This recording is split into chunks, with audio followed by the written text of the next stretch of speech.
त्याच्यानंतर बुद्धभूमी शिरला अंधारे इथे माझा नंबर लागला, कारण तिथं रजिस्टरवरती नाव नोंदणी करण्यासाठी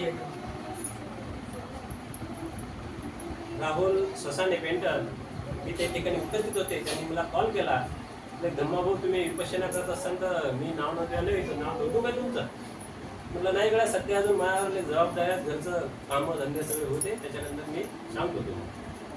त्याच्यानंतर मी माझ्या ताईशी बोललो की बाई विपश्यनाने नंबर लागते मला जमतच नाही राहिलं.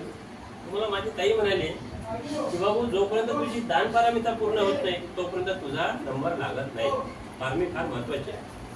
म्हटलं काय घोर आहे. मग असं करत असताना जबाबदाऱ्या होत्याच, टेन्शन होतं. सगळे हे कामं माझे निपटल्यानंतर आता एक दुसराच महिना सुरू आहे, माझ्या मुलाचं लग्न संपून आदर्श विवाह केला. त्यावेळेस ते लग्न होता बरोबर माझ्या डोक्यात विचार आला की आता आपण नो टेन्शन झालो, आता आपण विपश्यनेसाठी नंबर लावू. माझे सहकारी धम्मबंधू मिलिंद सोननी गुरुजी त्यांना सांगितलं आपल्याकडे आपला नंबर दे झाला होता. त्यांना 2-3 शिबिर केलेले आहेत. बरं ठीक आहे, मी इगतपुरीसाठी तो फॉर्म भरतो. त्याने फॉर्म भरला. 10 सप्टेंबर तारीख मिळाली. सांगितलं की 10 सप्टेंबरला शिबिर आहे, अजून कन्फर्म आलं नाही. पण त्याच्या अगोदरच मला राहुल ससानेपर्यंत मी पोहोचलो. म्हणजे पोहोचायचं माध्यम असं की माझ्या साल्याचा मला फोन आला अचानक की राजा भाऊ आपल्याला शिबिर करायला लागते. मला की माझ्या साळू आली. म्हटलं आता श्रामणेर शिबिर तर काही नाही, कारण उन्हाळ्यात असतात श्रामणेर शिबिर, आता नाही भेटणार. ध्यान भावनेचं शिबिर आपल्याला भेटेल. मग ठीक आहे, कोणत्या शिबिर आपण शिबिर पहा. म्हटलं ठीक. मग मी राहुलला लगेच फोन केला, कारण तो सानिध्यात त्या जी संगपाल बंदीच्या सानिध्यात असते आणि त्या सेंटरची आणि माहिती आहे त्याने शिबिरी करायला तुमच्या त्याला सांगितलं. मग त्याला मला तिथली जी व्यवस्थापक ज्योतिताई वानकडे आहे त्या माझा नंबर दिला त्या ताईचा. मी त्यांच्याशी बोललो. त्यांनी म्हटलं ठीक आहे, आधार कार्ड आणि फोटो पाठवल्यापेक्षा एका कागदात तुमची ॲड्रेस टाका, तिन्ही माणसाचे मोबाईल नंबर टाका, मी नोंद करून घ्या. तसं मी केलं. आणि त्याच्यानंतर त्या ताईचा मला कन्फर्मचा फोन आला की तुमची तारीख कन्फर्म झाली, 12 तारखेला शिबिर सुरू होते. म्हटलं ते 2 जणांशी बोलले का? म्हणजे हो, त्या 2 व्यक्तीशी मी बोललो, सरदार आणि इंगळे. तुमच्याशी बोलले की नाही? म्हटलं ताई माझ्या इथं वर्षापास सुरू होते, ग्रंथ लावत असतो मी, वाचन करायला मीच असतो. ती ताई मला म्हणाली की भाऊ वर्षापासात कोणाचा नंबर लागत नाही, तुमचा नंबर लागला, तुमचा मला जमत नाही. म्हटलं ठीक आहे. थोडंसं वाईट पडलं ती बाई तशी बोलली. तर मी लगेच विचार केला ॲक्शनात की मुलगा वाचेल, आपण निघून. तसंच मी कन्फर्म लेटर जे मला त्या बाईने दिलं ते मी हो म्हटलं आणि त्या शिबिरासाठी मी गेलो. 10 तारखेला वर्षापास प्रारंभ केला घरी आणि त्याच्यानंतर 12 तारखेला मी निघून गेलो. तर निघून गेल्यानंतर ज्यावेळेस त्या ठिकाणी गेलो, कारण विपश्यना कधी पाहिली नव्हती. म्हटलं श्रामणेर शिबिर केलं, या बुद्ध महासभेच्या मार्फत समजा मी त्या केंद्रीय शिक्षकापर्यंतही पोहोचलो. 2013ला मी केंद्रीय शिक्षक झालो आणि 2014 पासून मी स्वतःच रिटायरमेंट झालो बुद्ध महासभेत. कारण त्याच्या 2 बाजू झाल्या, 2 बुद्ध महासभा झाल्या, त्याच्यात भांडणं सुरू झाले. त्याच्यात अजूनही 307 आपल्याच तालुक्यातल्या कार्यकर्ते सुरू आहेत खामगाववर. त्याच्यानंतर विचार केला बुद्ध महासभा दोन्ही आपल्या जात, बाबा आपण वादविवाद करू नये, मुकाट्याने घरी बसा. कोणाचा फोन आला तर कोणाचं लग्न लावायला जायचं, गृहप्रवेशाचा कार्यक्रम करायला जायचं, तर आपली शेती घरी आपला संसार. असं करत असताना माझ्या आईने 25 वर्षाच्या अगोदर ध्यान भावनेचे शिबिर केले होते तिथंच आपल्या तेलाऱ्याला कापडखेडला. त्यावेळेस आई मला म्हणत होती की बाबू तू शिबिर कर, सगळा बुद्ध धम्मच आहे गड्या त्याच्यात, आणि तू ते सगळं पाठ आहे रे, आर्य अष्टांगिक मार्ग, परित्राण पाठ, जय मंगल अष्टगाथा, सगळा A to Z भगवान बुद्धाच्या जन्मापासून तर मरेपर्यंतचा सगळा इतिहास तुम्हाला 10 दिवसात त्या ठिकाणी तो गोविंदा गोविंद शिकतो. तो काही आपल्या जातीचा नाही, तो मारवाडी आहे. पण तरी त्याचं फार मोठं एक बिमारी होती की त्याच्यातून तो मुक्त झाला ब्रह्मदेशात जाऊन. तो ते तिथंच त्यानं त्याची बिमारी होती, त्यामुळे त्यानं ती विपश्यना भारतात आली. अशा प्रकारचा हा माझा रस्ता. तिथपर्यंत मी पोहोचलो. त्यावेळेस आई म्हणाली पण मी गेलो नाही, माझा नंबर लागला नाही, किंवा माझ्या ते डोक्यातही नव्हतं, कारण संसारात फार गुंतलेलं होतं. लेकरं बाकरं, शेती गाडी असं करत असताना ज्यावेळेस 2002 मध्ये वडील निघून गेले, प्रथम स्मृती दिन गेला, गावात घेतला. धम्मशिवप्रिय आली मोठी बंदीजी, त्यांनी ज्यावेळेस कधी बोलले त्या स्टेजवरती, बोले म्हणजे घराच्या बाहेर काढायसाठी मलाच टोचून समजा ते बोलले असं म्हणायला काहीच हरकत नाही. किंवा सुमेध वानखडेने जी संपत्ती कमावली, शेती असेल, घर असेल, त्याच्या वारसदार त्यांची मुलं हे होऊ शकतात.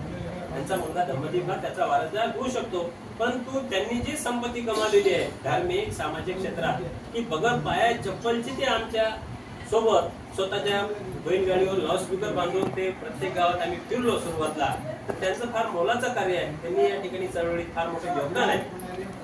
तर त्यांचे जे धार्मिक त्यांनी या ठिकाणी चळवळ कमावली आहे, धार्मिकतेमध्ये नाव कमावलेलं आहे, ज्यावेळेस त्यांचे सुपुत्र त्यांच्या पावलापाऊल त्याच मार्गाने जातील त्याच वेळेस ते त्या चळवळीचे वारसदार करू शकतात, अन्यथा नाही. मला तर समजलं की बंदी जिल्ह्यात आपल्याला बोलले की बाबा मुलाने घराच्या बाहेर निघा, धार्मिक कामात घ्या. त्यामुळे मी बाहेर निघाल्यानंतर जसा मी बाहेर निघालो 2002 बापू गेले आणि मी बाहेर निघालो, तसंच मला बुद्ध महासंस्थेच्या लोकांनी उचललं. तर उचललं मी बाहेर निघल्यावर मी सम्यक ग्रुप स्थापन केला.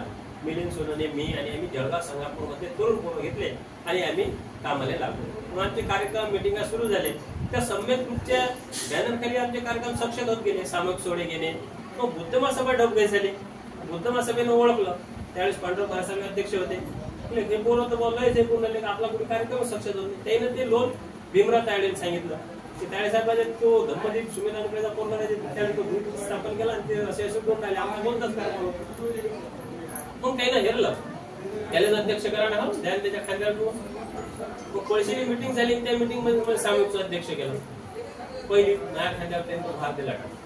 मग उर्वरित कार्यकारिणी म्हटलं मी मायामताने पोरं घेत, मग मी मायामतात त्याच्यात 11 पोरं घेतले तरुणसाठी आणि त्या सामूहिक सोहळ्याच्या मार्गाला लागले. त्याचे बाळासाहेब उद्घाटक होते.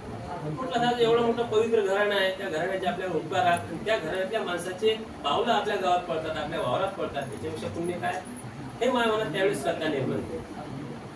ते करत असताना तो कार्यक्रमही माझा सक्सेस झाला 2005 मध्ये सामूहिक सोहळा.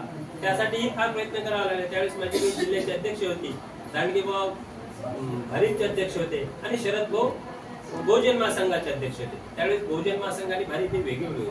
पण तिघांनी मला सांगितलं की आमच्या मार्फत तू बाळासाहेब तारीख घेऊ नको, तू स्वतः प्रत्यक्ष भेटून तारीख घे.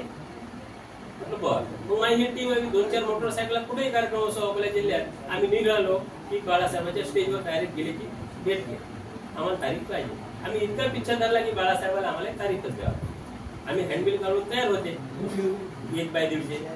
जशी ते तारीख आम्हाला भेटली तसे आम्ही रबरी शिक्के बनवले, त्याच्यावर मारले आणि ते पाठवून सुरू केलं. अशा प्रकारचा मार्गक्रमण करत असताना मग सामूहिक सोहळा झाला. सामूहिक सोहळ्यात मी अध्यक्ष, त्याच्यात घाटा आला. मग घाटा कोण करी? अध्यक्ष. कारण महाराष्ट्राला आहे कसं तर सांगा बा तुम्ही. मग त्याच्यासाठी मी गावातल्या एका पाटलाकडून पैसे घेतले, कारण माझ्याकडे लोकांचं देणं होतं, मंडपवाल्याचे पैसे होते, आचार्याचे पैसे होते, ते मलाच फोन करा. गावाला त्यावेळेस मला चांगल्या प्रकारे साथ दिली. त्याच्यात थोडा पट्टा तुटला. प्रकाश पाटील, हिरालाल विरोडकर म्हणजे पाटील समाज माळी समाजाच्या, पण त्यावेळेस त्यांचं योगदान गावातल्या मंडळीत मला 100% भेटलं. त्याने मला माहिती कळू देत नाही, गहू संग्रामपूरला नेले, दळून आणले तरी स्वयंपाक सुरू होता. म्हणजे त्याच्यात उणीव भासू दिली नाही, कोणालाच माहीत झालं नाही की बाबा पट्टा तुटला होता की काही निघून आली. अशा प्रकारचं गावातूनही मला त्यावेळेस चांगला सपोर्ट भेटला. आणि हे सगळं करत असताना मग तो कार्यक्रम सक्सेस झाला. त्या कार्यक्रमाच्या त्या पैशासाठी मला शेत विकावं लागलं. 3 एकर शेती होती, 1.5 एकर दोघोबाचा इशारा आला होता. 30,000 रुपये लोकांचे देणे होते, म्हणजे त्या 30,000 रुपयासाठी मला शेती विकावं. वाटल्यास उर्वरितचे मला 60,000 रुपये माझ्याकडे माझ्या हिशावर जे आले ते 60,000 रुपये बँकेचं वडिलाच्या हातचं लोन फेडलं, म्हणजे मी शून्य झालो. 1.5 एकर शेती माझी गेली. आता याचा पुरावा तर फार सगळे स्वतः साक्षीदार तो स्वतः कधी देऊन मिलिंद सोनवणे. मग हे करत असताना ते लोन तेथपर्यंत पोहोचलं. तायडे साहेबांपर्यंत धम्मदीप शेती विकली म्हणजे त्या सामूहिकसाठी कोणत्या आभार इंगळेकडे आजही पैसे आहेत, नंतर ते पूर्वीचं लग्न पार्टी सगळं त्याच्यात घेतलं, तरी मी काही त्याला काहीच म्हटलं नाही.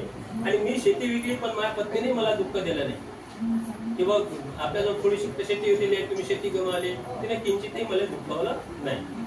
कारण म्हटलं आपल्याला मुलगीने आज आपण 20 पोरीची बाब करू, कारण 20 लग्न मी त्या सामूहिक सोहळ्यात लावले आणि त्यातली एकही फार कधी झाली पण बिचारे नांदून.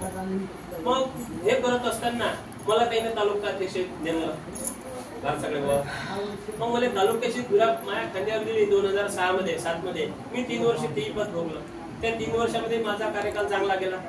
एम.बी. वानकडे आमच्या सोबत होतेच तालुक्याच्या कार्यक्रमात माझ्यासोबत. हे सगळं करत असताना मी केंद्रीय शिक्षकापर्यंत पोहोचलो.